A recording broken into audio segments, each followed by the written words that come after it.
Hey guys, I hope you are having a fantastic day. If you are, well, your fantastic day is about to be ruined because you are here watching one of my videos.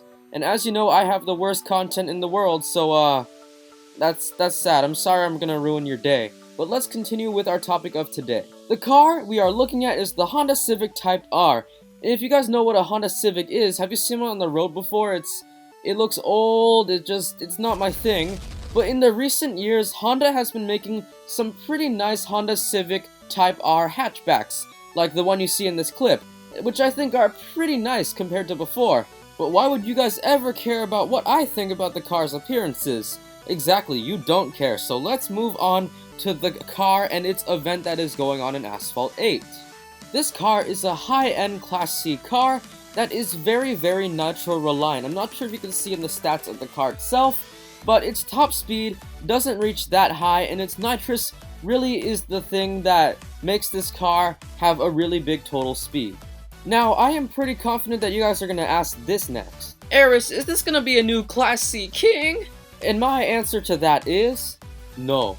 This car may have decent stats overall, but its speed only reaches about 260 miles an hour, which is not the fastest Class C car. The Subaru Sparta, on the other hand, which is the Class C king, goes 266 miles an hour, and the Subaru Sparta has really high top speed, so if you run out of nitro, your speed won't go down dramatically. For this car, your top speed just isn't that high, so you will lose a lot of speed if you run out of nitro. Now onto the specifics of the event itself. This event, fortunately, is a championship, which you guys love, because championships are way easier than R&Ds and Enduro Double Downs, because unlike R&Ds, you don't need to finish every single challenge. In fact, all you need to do is the main goals. So a main goal is basically those small circles. You just have to do the first challenge for each main goal, and also the grand finale, and once you complete every single grand finale, you're done, you win the car. Another huge advantage that you guys have is that this car is a Class C car. It's not Class A, it's not Class S. So the upgrade cost will not be like 3 million credits. In fact, it's more around 1.5 million credits. Even though that is still pretty expensive, keep in mind, you don't need to max pro this car. In fact, my recommended tuning to win this car is 0502 Pro 5050. Well, because, I mean, the last challenge won't require you to max pro the car. Championships just aren't like that. But before you do that tuning, remember guys, this car can be multiplayer tuned at a decently low rank. In fact, on my brother's account, which is the account that you see right here, it is 0005, so I upgraded the nitrous only, and then I upgraded a few pro kits, and it goes 213 to 14 miles an hour without a tuning kit. And it is underneath the rank of 1275.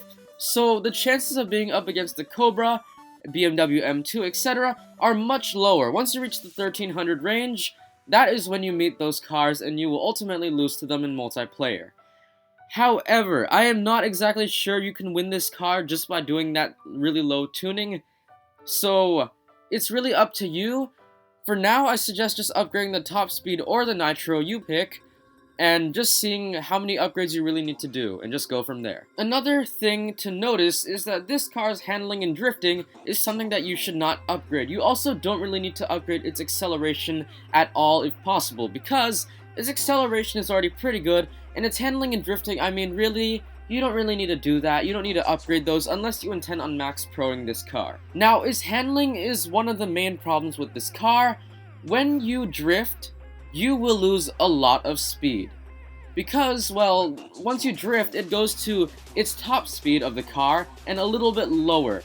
And the top speed of this car is already very low, so when you drift, it will take a long time. So for example, Sector 8, on that final turn, it's not gonna go very well for you. You're gonna slow down to the speed of a Dodge Dart. So I have two suggestions that can kind of help you with its handling and drifting. Number one, drift punch. When you're going on a very tight corner and you have to drift, like, don't drift for too long, because the more you drift, the more speed you lose, so drift slightly.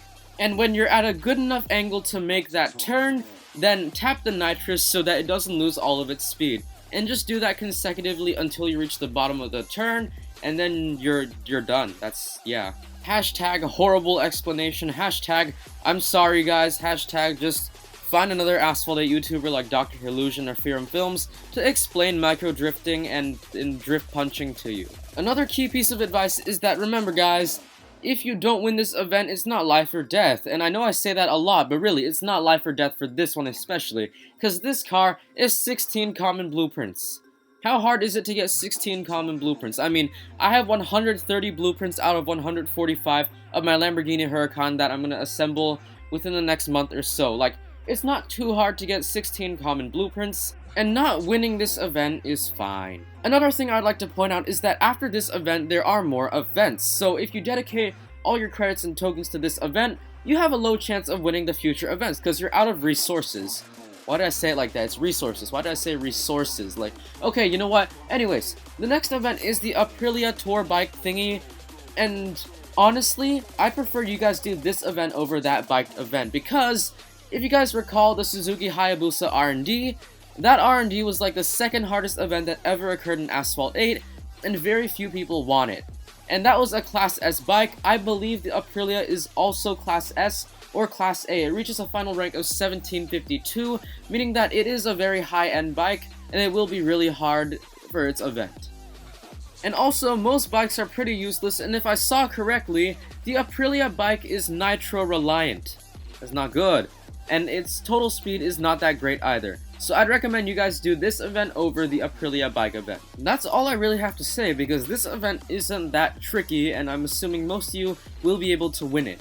I'd recommend about maybe 1 million credits and maybe 500 tokens because to be honest, if you have to skip something for championships, that's not good. So don't do that. Don't spend tokens on this championship if you can. And do your best, and good luck. Keep a positive mindset, stay strong, and remember that this is just a video game, so if you really don't win it, like, what's the big deal? Alright? As long as you don't spend a bunch of tokens, like the Aris AF10, I spent like, okay, I'm not even lying here, 8,000 tokens on the Aris AF10 R&D, because I skipped the last challenge, and I also had to buy a bunch of boxes because I had no V8s. That was one of the worst events ever, and that will be one of my next couple of videos. Hope you guys will be excited to see that. Subscribe, like, join the Cheese God Army, and make sure to follow my YouTube, Instagram at the official Axis. I really reply to most of your DMs on that Instagram, so make sure to follow that. I will say it again, so you'll follow it. If you don't, I will be upset. At the official Axis. Thank you very much, guys, and I hope to see you in my future videos. Bye, my Cheese God Army.